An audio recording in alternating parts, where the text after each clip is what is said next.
I was standing behind someone in a queue recently, and on the back of their t-shirt they had the words, "Everything will be okay."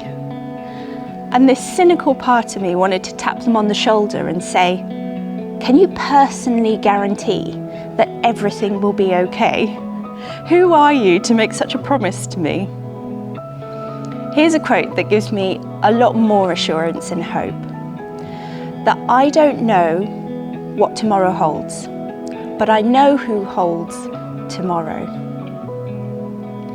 You see, Christian hope isn't just a kind of vague optimism that somehow everything will be okay.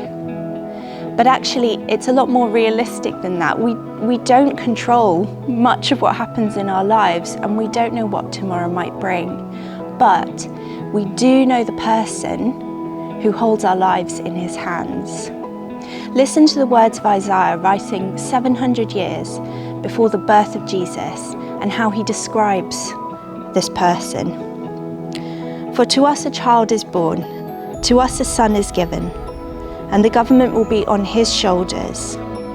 And he will be called Wonderful Counselor, Mighty God, Everlasting Father, Prince of Peace.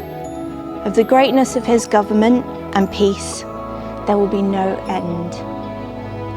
Don't we just long for that today?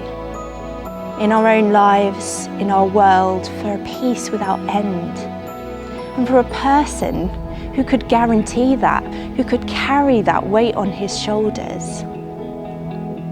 Maybe for you personally, you have experienced Jesus as your peace, as your counselor, as your father.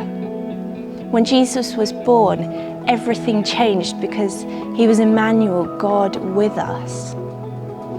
But Advent is about longing and waiting and hoping for something bigger than that.